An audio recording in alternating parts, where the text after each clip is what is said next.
Before I start this video, I'd just like to say that this video is fair use, so all the media used in this video is used for criticism, review, or in a transformative way, and all the information I show and refer to is public information and everything else is my opinion or alleged.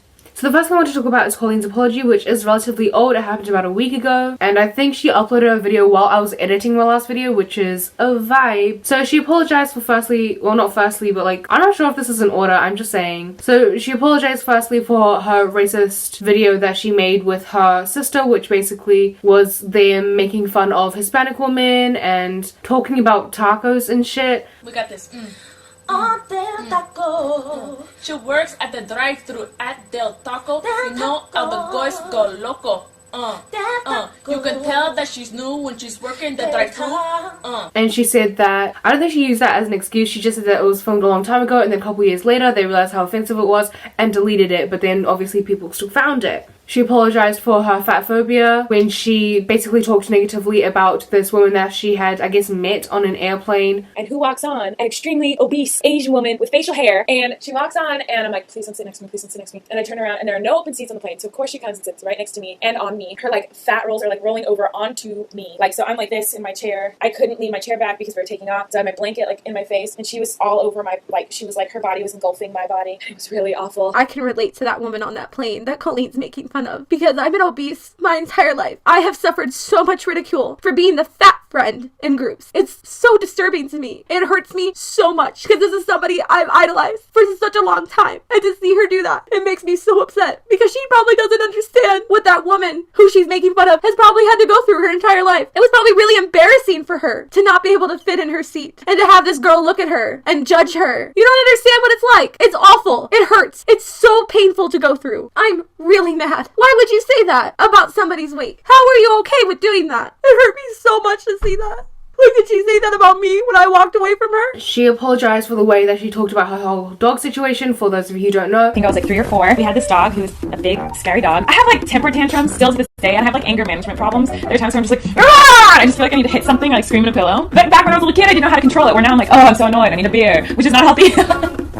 I used to like actually like rip things up or get angry. So I grabbed my dog for no reason, just grabbed the dog and pinched its skin and dug my nails into it. The dog yelps, turns around to protect itself and bites me in the face. And I got stitches, I went to the hospital and they were like, what happened? And I was like, the dog just bit me. And then they had to put the dog to sleep because the dog was dangerous to be around. So I murdered a dog. I personally like totally understand that because if I, just personally, this is the way that I see it, but like if that had happened to me, I'd be telling it in the exact same like tone or the way that she told it because like if something, like if I had basically killed my dog when I was 3, I'd be really upset, but I wouldn't be like, oh, I killed my dog when I was 3 and I'm really upset about it. I'd be like, lol, I killed my dog when I was 3. This is just the way that I'm looking at it, you know? And obviously she discussed the whole Adam situation. But before I get into that, I just want to give some other thoughts that people had. She didn't discuss a lot of stuff that had been brought up about her and the queerbaiting that she had been involved in the past before saying that she would never queerbait and stuff like that. Another thing was that she posted on her vlog channel, which a lot of people took issue with because why? But this is basically what she said on the Adam thing. So with the whole lingerie situation, with how Colleen had sent him lingerie in the mail when he was about 14 or 15, she basically said that he had asked for lingerie and there were tweets about it. She often sends weird things to fans all the time and that's always been like a thing, like she sends fans like a single square of toilet paper and stuff like that, just for the laughs and stuff. And so this was no different, and I don't think anyone actually thought this was like a predatory sexual thing. If anyone thought that,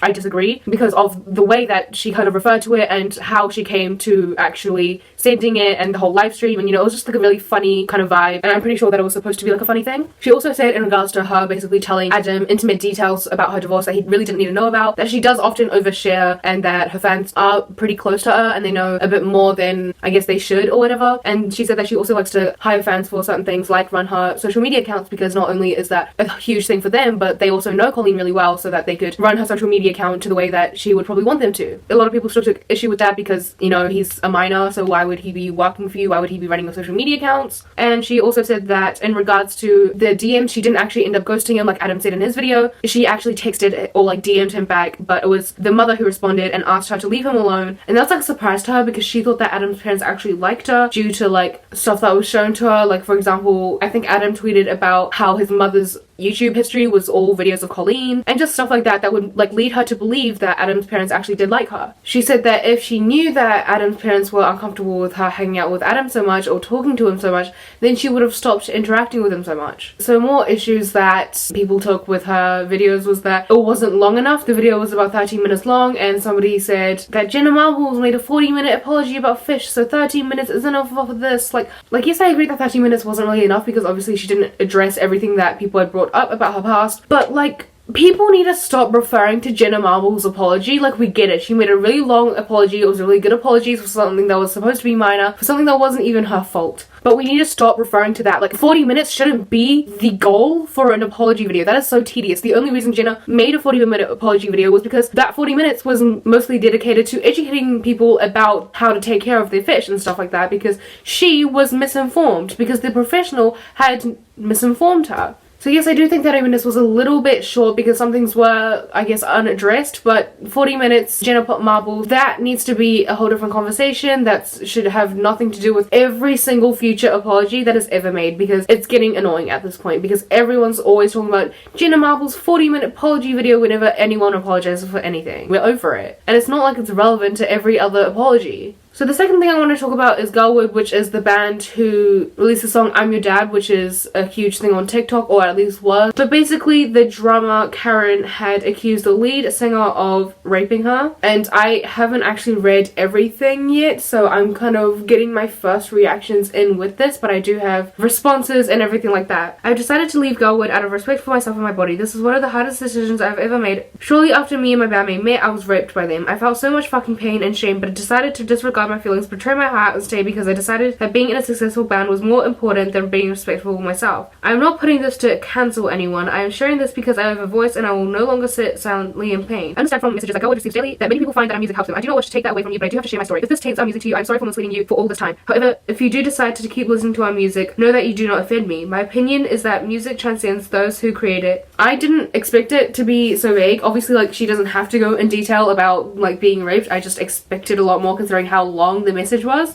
So these are some of the responses that I've screenshotted. Forgive the offense, but I've never seen photos or a live performance of GRLwood, so I'm confused as to gender dynamics here. Is Reg a bisexual man or bio-female who identifies as male transitioning? Or is this an alleged case of biological woman raping another biological woman? Rape is rape, and it's heinous regardless of the gender particulars. I'm just trying to understand more about the particulars of the incident. What I know is that Reg, the lead singer, is non-binary of some kind, and that they go by they them pronouns, and Karen, the drummer who is accusing Reg of rape, is a woman that goes by she her pronouns. So that's what I'm gonna use. I'm pretty sure Karen wrote a lot of their music, so it kind of makes you think what the lyrics actually mean. We should see if this is true or not before passing a quick judgment. I hope that if this is true, Reg will see justice. I also hope that we can find out if it's true or not before we dispense mob justice, which is totally true. I noticed that, like, as soon as Karen's story was told, everyone kind of, I mean, it was, I could totally understand, and like, considering we only had one side of the story at the time, and it did take Reg quite a long time to get their side of the story across, I totally understand why people would automatically assume that they were actually guilty, and there was like a lot of comments and stuff like that.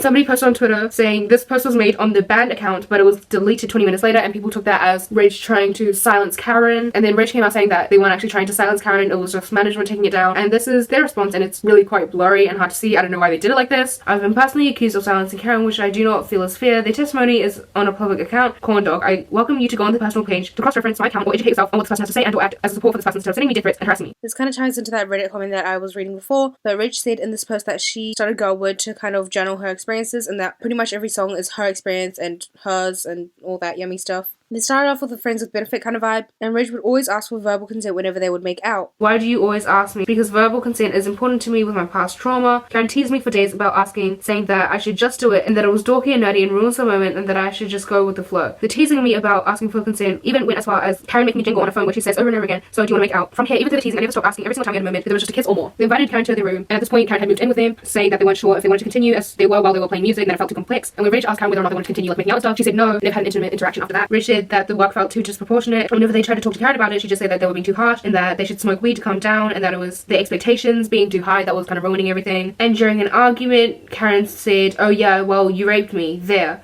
I was immediately silent. I knew the next thing that was going to come out of my mouth was not going to be nah, because you don't respond to somebody that way. When did this happen? She said that one time in the car after leaving Cincinnati. I said, I had no idea you felt that way. Why didn't you tell me you felt that way? She said she didn't want to hurt my feelings. I told her I needed time to process this, as I didn't understand how my experience of a completely consensual moment in which Karen verbally said that she wanted to pull over to make out. Okay, this is getting too long, so I'm just going to try and summarize as much of the rest as I can. Basically, what happened was that Karen had a couple beers, so Rich decided to drive them both home. About 2 hours later, Rich asked her whether or not she wanted to make out, and she said yes. And then after they did that, they kind of like stared at the stars and shit, and then went home. Rich asked her why Karen felt that way. Karen said that it was because she was drunk. Rich pointed out that she only had 2 beers 2 hours prior to when they met out, so how were they supposed to know that consent was invalid in the situation? Karen said that they were craft beers. Rich asked that if she felt that way, why did she continue to do music with her, continue to move in with her, and make out with her, and still have that kind of relationship with her, and all that kind of stuff. And Karen just said that she didn't want to hurt their feelings, and that they still wanted to be friends.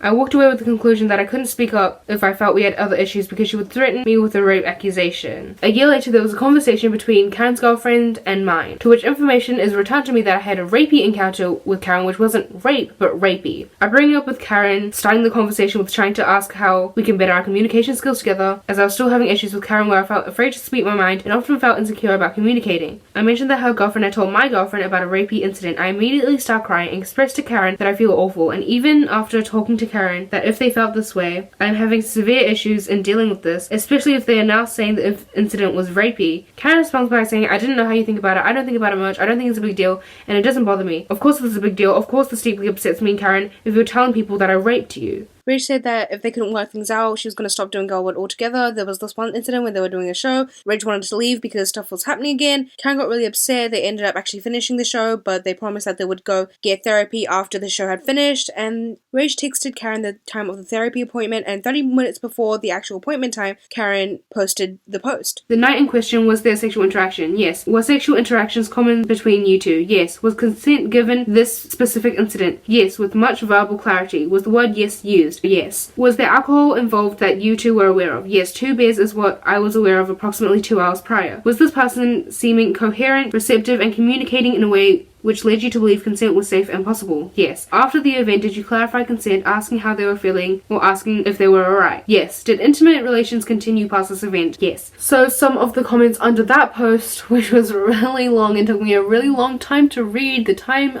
on my camera is wild, but the comments say, take off your clothes was written by Karen. Feels like deflecting and shaming Karen for their personal issues. It may not have 100% been rape, however Karen was still intoxicated and felt forced into a response of yes. So I found that most people were either very supportive of Karen or neutral but leaning towards supporting of Karen. I don't want to say like I have a definite opinion on this because it didn't happen to me. I don't know the full story. I don't know who's telling the truth and who's not. So moving on to a much more stupid story. So Natalie, who is David Dobrik's like best friend, former assistant, sold these Gucci pants. And the issue is that Trisha Paytas bought those pants for David, and Natalie is selling the pants and other clothes for charity. I cannot believe Natalie would just sell these. She's so obsessed with you. And Trisha responded saying, nah, just tacky as hell, tacky. They literally could just donate them to Goodwill or something. Somebody said regifting is an option too. Trisha said, right? Just like so blatantly be like selling this gift is gross. I don't fucking know what that means. I got an aneurysm. They make enough money to personally donate without having to sell something that was gifted to them. Selling something that was gifted to you is tacky. Point blank period. If you don't want a gift, donate it. She technically is donating it. She is selling it in order to donate the money to charity. Trisha Paytas then tweeted this screenshot of her donating to America's Food Fund saying, oh yeah, amazing. I just donated $3,000, double what she's selling them for, to that organization, so now she can take a tacky ass gesture to Goodwill and give them to somebody in need for free. And here's the Instagram story that she posted because she is obsessed with them. You and David both make enough money that you can donate to a charity without having to look tacky by selling something that's gifted to you. You know what else you could do? Donate to Goodwill. That's also a really good cause. Just donate them. Don't ask for people's money, just donate them. And guess what? You and your rich ass friend can just donate $1,500. I donated and got those receipts, which I've yet to see from her Poshmark sales. Okay, so my take from this is Trisha Paytas is only ever donating to charity for self-interest. It is never just because I want to be a good person, let me donate to charity. It is, oh, I fucked up and I'm getting hate, let's donate to charity for as my apology. Oh, Natalie is trying to sell these pants for charity, so I'm going to donate to charity to make her gesture seem stupid. Why would they want those pants lying around if it was gifted from a person that they don't like. You don't talk anymore. They don't have a good relationship with you. You don't own those pants. There was nothing wrong with selling them. You're just looking for another way to insert yourself into a situation that involves the Vlog Squad. Like, yes, they could donate without selling it because, yes, they are rich. But there's still nothing wrong with being able to donate extra money by selling clothes to other people. They do donate to not just charities but like random people as well a lot. Yes, it is vlog content for David a lot of the time, but at least that's better than using it as an apology or using it to be petty. At least they're being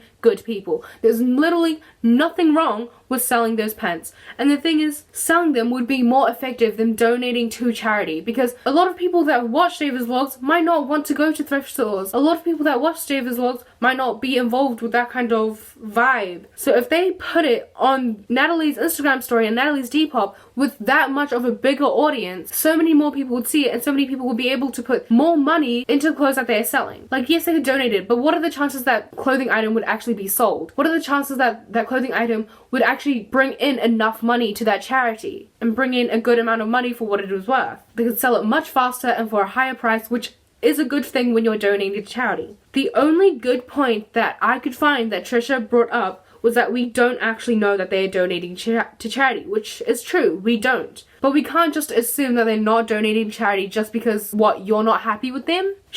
Of course she made an entire video about it because she's obsessed. The entire video was just making charity a competition. Charity should not be a competition, and if it was, he's winning, because not only does he donate just to donate and not to be petty and gross and as an apology because you are incapable of actually apologizing for the shit that you've done in the past, but also because he's a better person than you. It was a gift. You gave it to them. It is now theirs. It concerns them what they do with it. It was a gift from a person that they do not like. They could literally set it on fire and you could do absolutely nothing about it.